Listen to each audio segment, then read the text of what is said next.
This is a world where we declare war.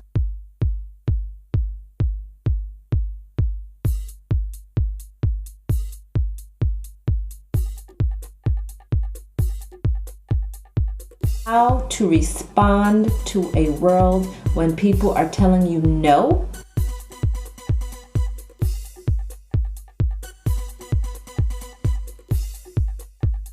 That you can't?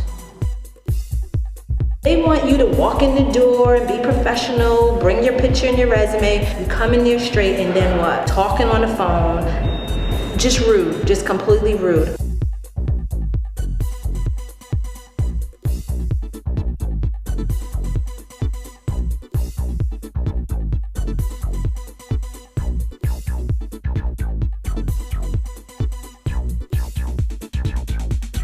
I think hiccups come so that they teach us lessons, and sometimes we have to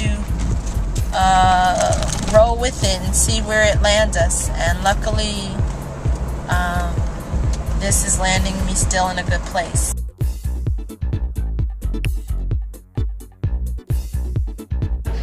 Here we go. So they brought it back. Well, after he must have said no. Hey, how are you? What's up? Are you ready to share some more stories with an Actors Like the series? Hello, my name is Hisham Tawfiq. Nadhege, Ptah. Bill Johnson. Milton, Washington.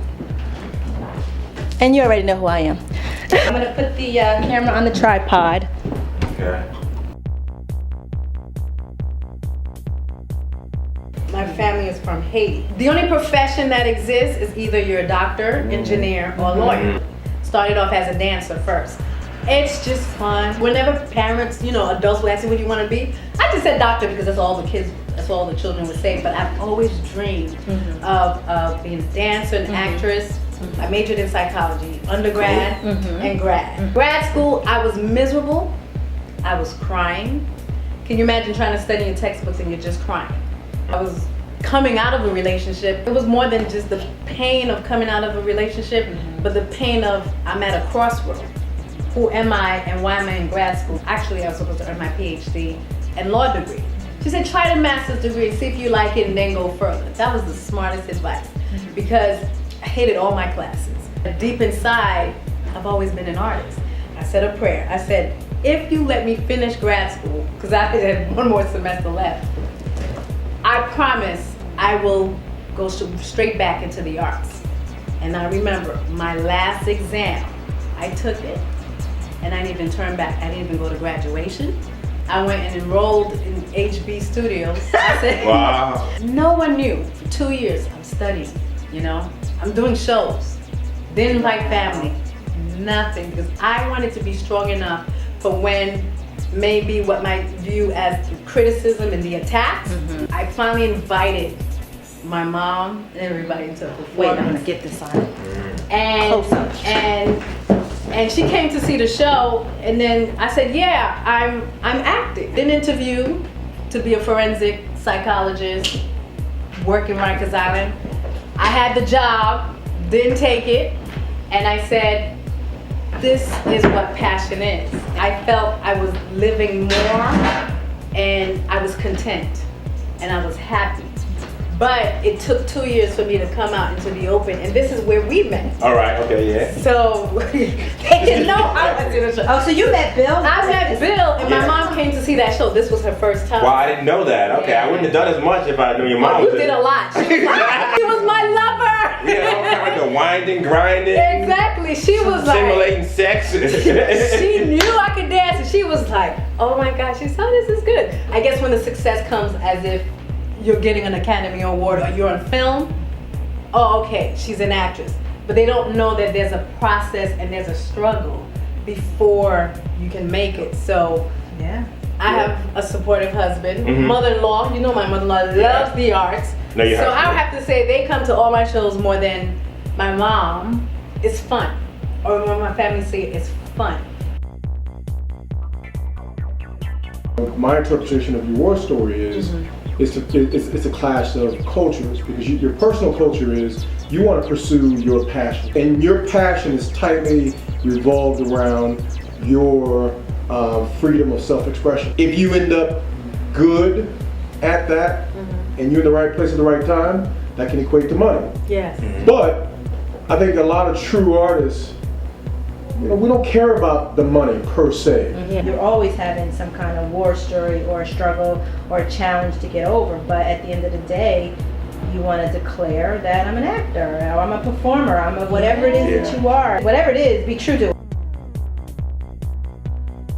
When you look towards immigrants or other countries, other islands, especially as an African American being born here and really not having something to say, this is my flag, this is my language, this is my... So I look at immigrants and I look at that and I see the culture in that and say, wow, they have something to celebrate. But then they hear you say that, and a lot of immigrants move here, and then it's like the culture is kind of put in the back and it's about the money. Right. But as artists here, we want the culture. And when you go away to Puerto Rico or Africa, you're not going there to make money. You're going there to see the dances. To see the singings, to see the art. The people. That's what we want. I think it's about them just trying to simulate becoming American, and you want to do the best you can be in America.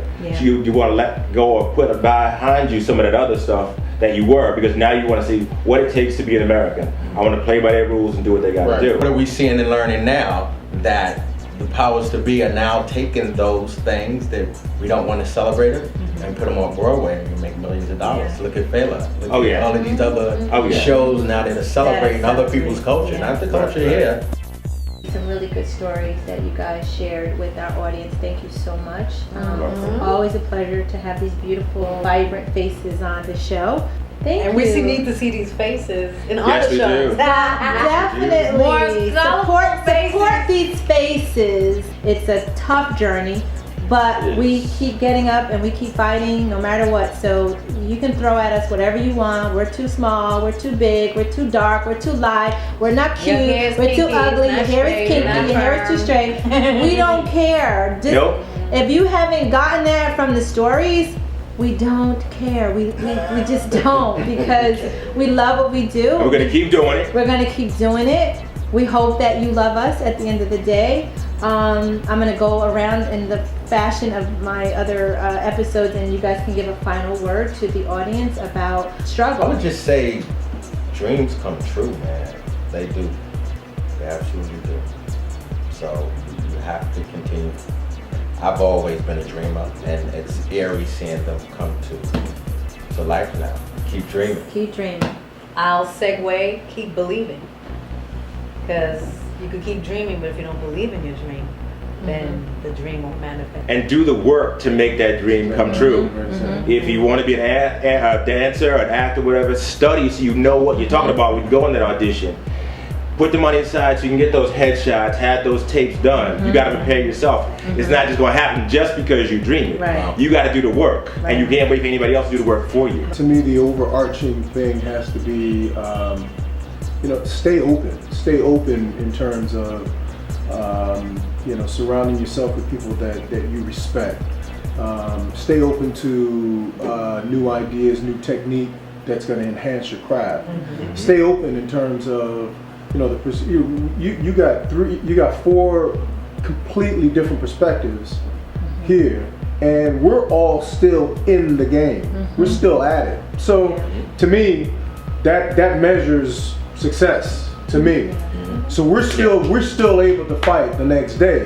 Whatever's gonna make me feel good, whatever's gonna make me do better, and whatever thing, I try to stay open to suck all that in. I was just having a conversation about being open to everything. Quick war story before I leave. I was probably 5 years old when the egg donor, yes, that's what I called her, the egg donor. That's a whole nother show. My dad knew someone at Alvin Ailey, and I was going to be able to go study at Alvin Ailey. And she was a messed up person, so she told me that I couldn't dance, and so I couldn't go. and I was devastated. I knew that I wanted to learn dancing, and if I had to learn it and she wasn't going to let me learn it, I'd learn it myself.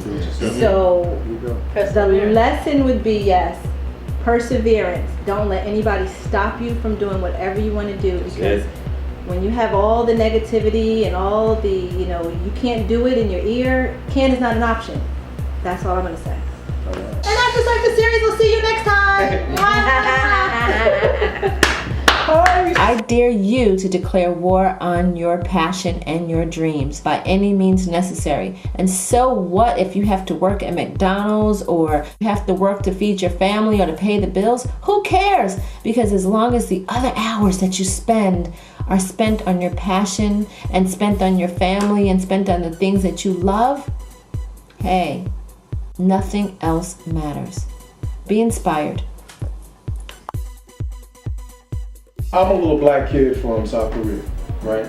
And yeah, you know, I think like many of us, you know, we're all artists first in terms of the medium in which we pursue it. I've had pivotal moments to where I was frustrated, I've cried. But could not consider me seriously for the role of Cinderella's prince, because they didn't know how the audience would take to Cinderella having a black prince. I was one of those people who people figured out that I was an artist long before I figured it out, but long before I was willing to own it. I was raised an extremely religious household. So I get there and I couldn't do it. I just like had a meltdown. I was a regular little black boy in Baltimore. Big glasses, big hair, big lips, big feet. Everything in the middle was skinny.